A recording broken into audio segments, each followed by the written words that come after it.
You know we're learning that in our house. I got a 5, a 4, and a 2-year-old that have enough sass for a whole high school. Okay?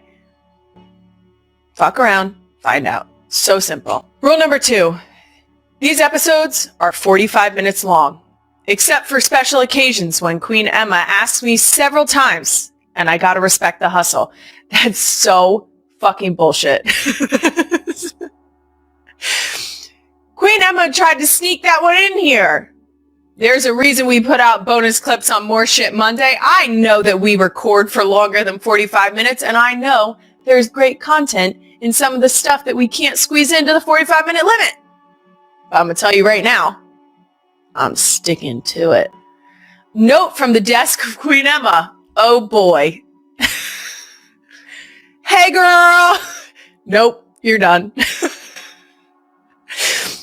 While we're here, thoughts on going to 60 Minutes today? No worries if not, but also there's a lot to talk about, and it's Avril.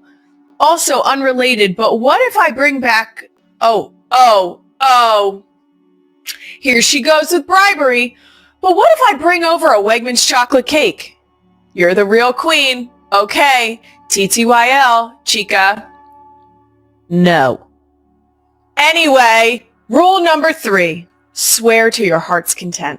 That's right. Just drop the F-bomb for funsies. I love it so much. And honestly, it helps you put emphasis on the words coming out of your mouth. Now, I realize that not everyone loves this rule. We've got some comments here from a few disgruntled listeners. Someone commented, so, period, much, period, swearing, period. I understand she loves the F word, but wow. I understand that cursing is not for everyone. I really do understand that. But it's the way I speak. There are certain times where I turn it off.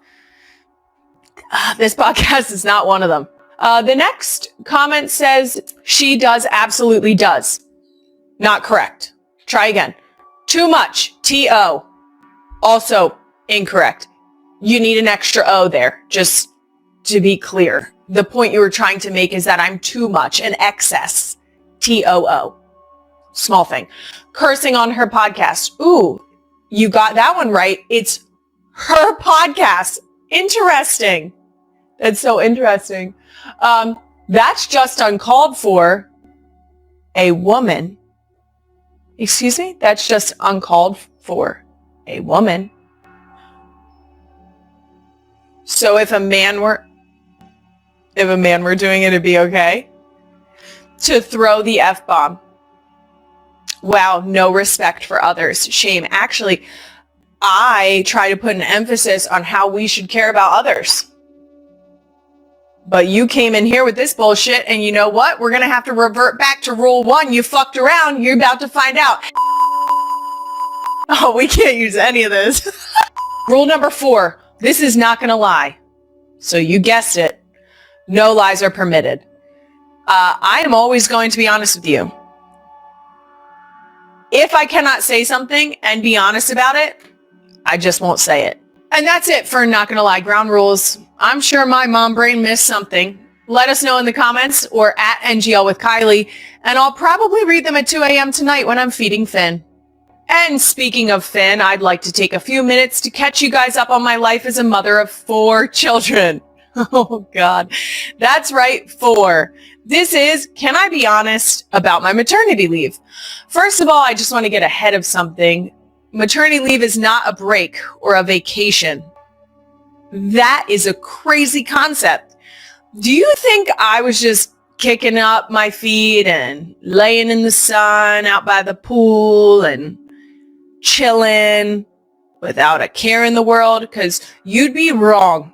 I birthed a child who prefers contact naps. That's right. I got another Wyatt sleeper. We love that. I have been attached to the tiny human for the last 8 weeks. My arm, specifically my right arm, is permanently in this position, claw included, this position.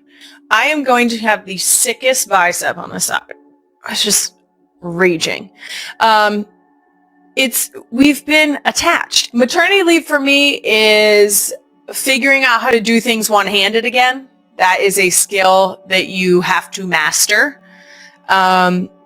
We have graduated to having her wrapped onto me for, no exaggeration, probably anywhere from 3 to 5 hours of the day collectively, which is interesting. I will say, since it is my 4th child, I am really doing my best to soak in all of the baby, like her cute little like coos and noises.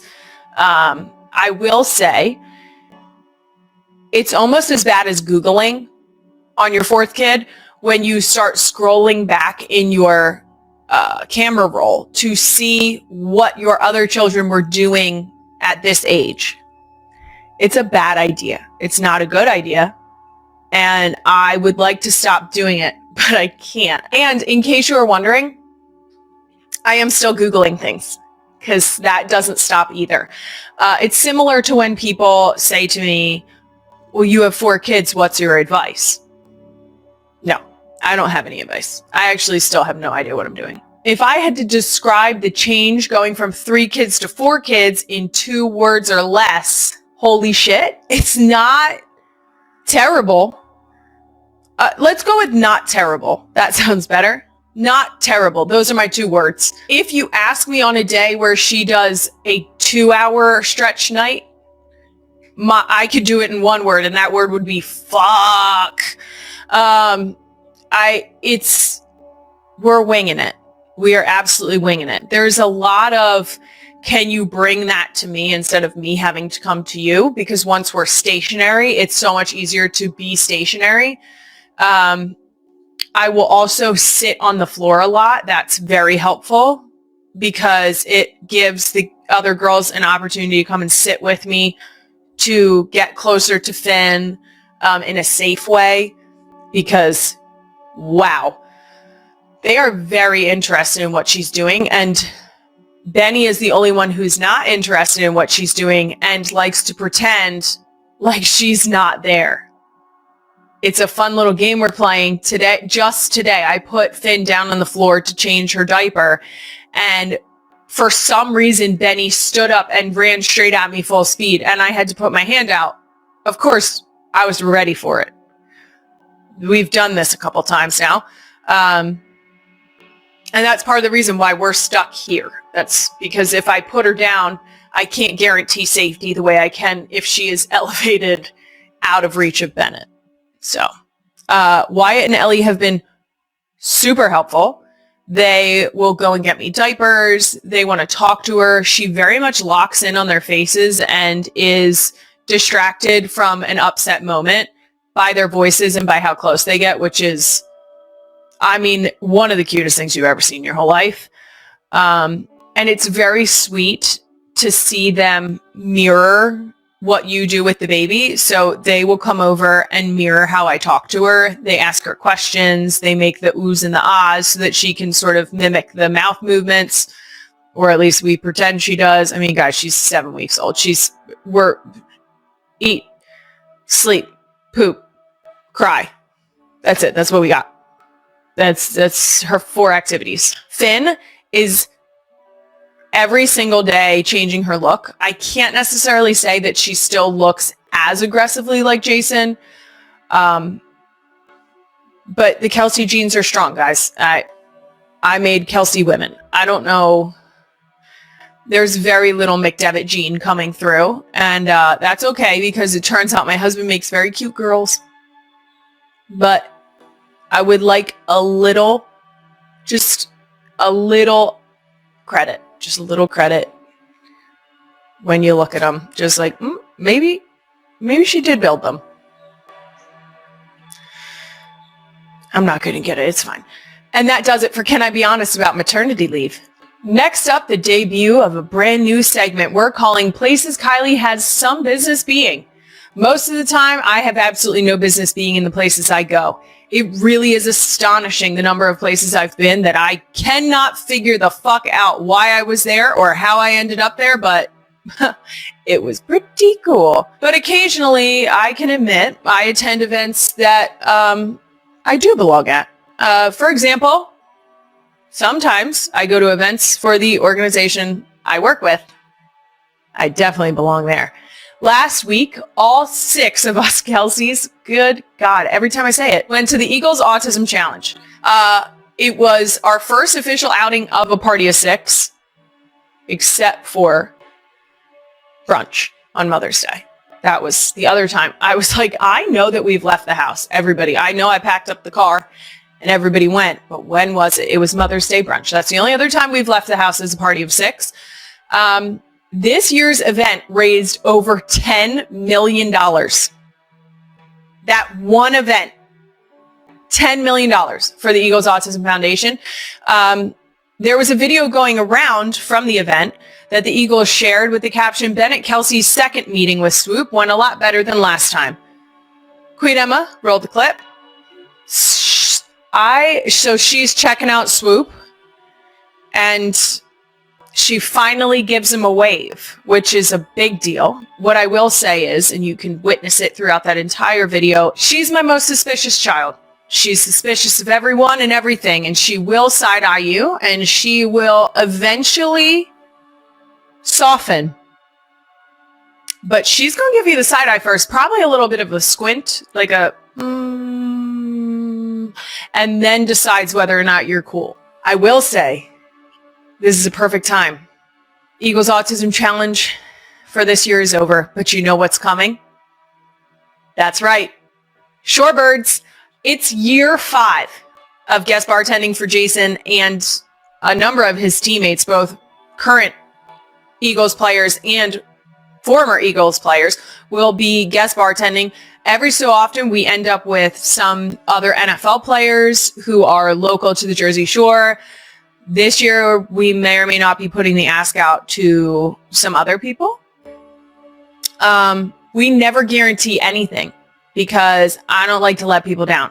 So you just got to show up to see who comes. That's kind of fun. Moving on. I've mentioned it before. Doom scrolling takes on a life of its own during the newborn phase because I need something to do while Finn is eating.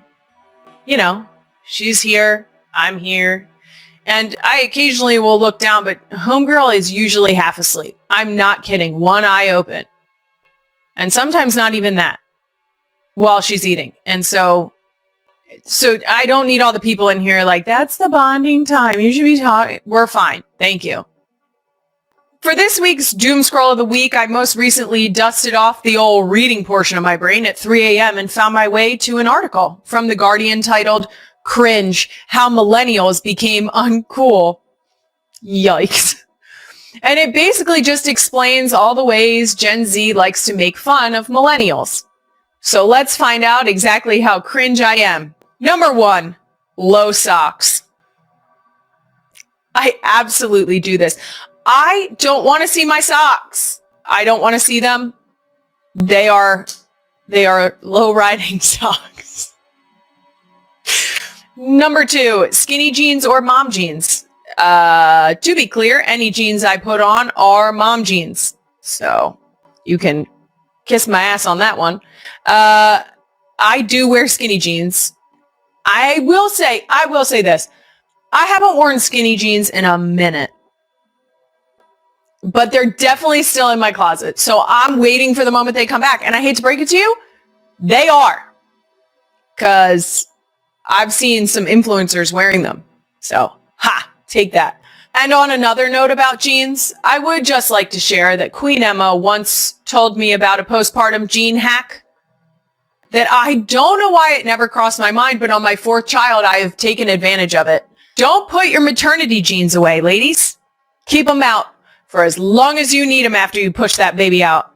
Because I was at a shoot, specifically for Not Gonna Lie, and I had just started having to hair tie my pants closed to still be able to fit in my jeans. And Emma said, that's weird. I'm however many months postpartum she was. It wasn't that many. It really wasn't. Don't make that face, Emma. Queen Emma said, look, I still have my maternity jeans on, and I had a baby a couple months ago. And I ran with that. I have worn my maternity jeans recently in the past couple weeks, and I will continue to do it until I can button back up my old jeans. Also, side note, not that we're not already on a hell of a rant here, just buy bigger pants. Number 3, a love for avocado toast. Apparently Gen Z's green grub of choice is matcha. I like matcha too, but avocado toast is banging, okay? Healthy fats, guys. You can't crush on us for healthy fats. Number 4, excessive use of the crying laughing emoji. Oh no. I just texted someone back last night. Maybe 6 of them. That was it. That was the whole answer. Shit. It says, for a Zoomer, the skull emoji indicates humor. I'm not dead, okay? I'm not dead yet, and I am laughing with tears in my eyes. And you know what I like to do? Not lie and be accurate, so kick rocks. Number 5, taking selfies using the front phone camera. I'm going to read you the description given so that the people, my fellow millennials, can know what the heck they're talking about. Gen Z favors the back camera and volume button, using the 0.5 lens option to create a wide-angled picture with the snapper's giant distorted arm protruding from the bottom of the frame. Also, if there are any millennials that have Gen Zers in their life that will come up to them and put their phone very close to either above their head or near their forehead, they're 0.5ing you. Okay? Don't let them do that. Don't let them get that close. Okay? Keep them at arm's length. Don't let them get that close to you. They're trying to 0.5 you. Do you know what it looks like when you get 0.5 from that angle? Ridiculous. To summarize this segment, I'm 5 for 5 on cringe. So, yikes. Okay, that's it for Doom Scroll of the Week. Avril Lavigne is coming up right after this message from a Philadelphia mom about Lululemon. As you can see, I'm back from maternity leave, and Lululemon is back as a sponsor. That's why I'm wearing my Lululemon. No, that's not why. Let's be real. I wear Lululemon almost every day. Because, are you kidding me? It's just so comfy. And also, they have this new color. It's in the band here, and then it's also on my sports bra. Guys, it's the most delicious blue you've ever seen. God, they nailed it. I'm so glad Lululemon is back because I'm always looking for an excuse to talk about my love for their Aligns. And they have a new Align. The Align No Line Pants, which are the famously soft, iconic Align pants, now with no front seam for a smoother look and feel. Lululemon's Align No Line Pants are extremely versatile. You can wear them anywhere. I'm talking school drop-off, Align No Lines. Grocery store, Align No Lines. Backyard, Align No Lines. Yoga, Align No Lines. The zoo, Align No Lines. The library, Align No Lines.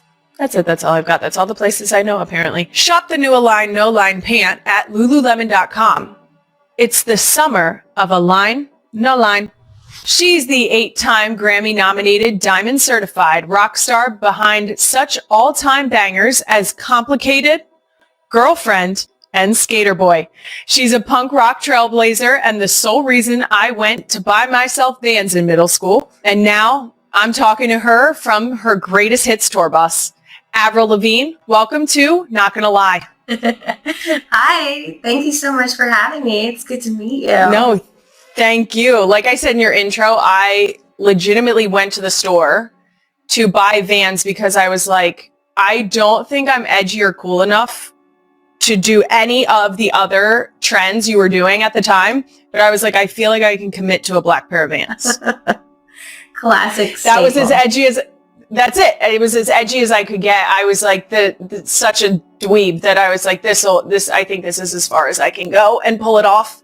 I don't even know if I was pulling it off. I'm sure you did. Did you? You're athletic. Did you ever skateboard? No. I tried a couple times at my friend's house and nearly ate shit. So I said that, enough of that. That's the thing about skateboarding. Like, when you eat shit, you eat shit. Yes. You go down hard. When it goes right out from under you and like shoots very far down the street. Yeah. It also adds insult to injury that you usually end up chasing it. So like not only did you just land on your ass, you now have to run after it. You have to get up fast enough to run after it, you know? I remember like skateboarding like at the grocery store by my high school, opposite of like 5 stairs. The board like landing vertically in between my legs and just like limping back to high school. I was like, that's the last time I tried to go upstairs. It'll humble you real quick. Now, it wasn't just me copying your style. So many girls were dyeing streaks of their hair pink, wearing the spiked bracelets and neckties, but no one could pull it off like you. Can you explain why you are the only one that I've ever seen that can truly pull off a necktie? Like, it looks like you were meant to wear it. I don't know why I was doing it. Like, I took a bunch of my dad's ties and I threw them on and I wore it in the video, and it kind of just, I sort of do that. Like, if I do one thing style-wise, like, I kind of keep wearing it over and over. I don't know. I wasn't really thinking about it. It's strange because, like, that was my introduction into the spotlight. And so, like, a lot of people were talking about it. But what was cool was my first show, I played, like, this, like, little show, the Roxy in Canada, in Vancouver. And, like, I was in my dressing room and I looked down the back alley and there was, like, a lineup of fans and they were all wearing neckties. And I was like, wait, this is so crazy. Because, like, you don't really think of anything like that happening, but everyone came dressed to the shows. They had like the stick straight hair and black eyes and the necktie and the spike bracelet. I was like, this is gnarly. Is there anything from your wardrobe that you've considered bringing back from way back when? Well, I actually did for the Greatest Hits album shoot, which that record just came out like last year. I got the Complicated music video tank top and tie out from storage and the Skater Boy green t-shirt and striped tie, and I put those back on 22 years later for that photo shoot. So and they fit. So I was a little worried. That's incredible. And they're still in really good condition. So so I brought those back out and wore those again for the photo shoot.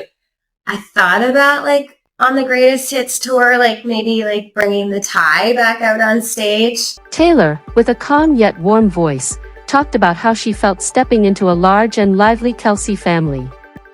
The best thing, Taylor said, is that I don't just have a husband, I have another family, and I have 2 wonderful little daughters. The room fell silent for a moment before she continued naturally, Wyatt and Finnley have captured my heart. Kylie, sitting across from her, blinked and didn't speak right away. Her expression softened with emotion. Jason was the first to break the silence with a light-hearted joke, but when the camera turned to Kylie, listeners could clearly see tears beginning to fill her eyes. That I didn't think I'd cry on the podcast, Kylie said with a laugh, though her voice trembled. Taylor looked at her with concern.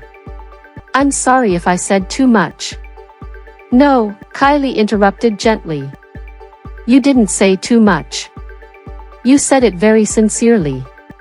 Kylie explained that motherhood is the most sacred part of her life, and hearing someone else speak about her children with such love meant more than words could express.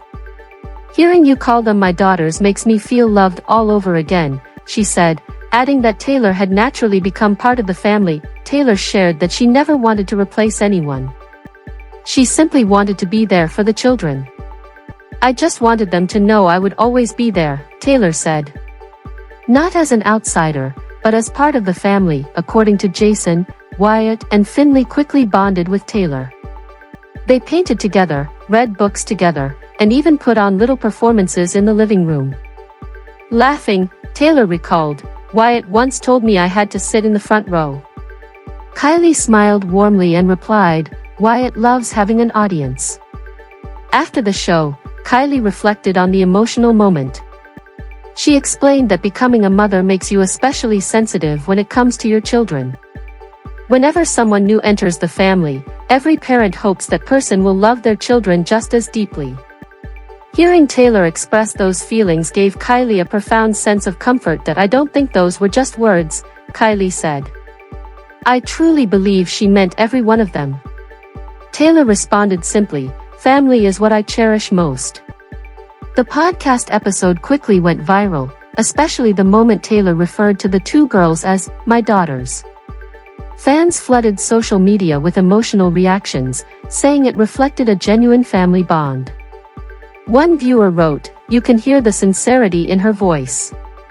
Another commented, "The moment Kylie got emotional brought tears to my eyes."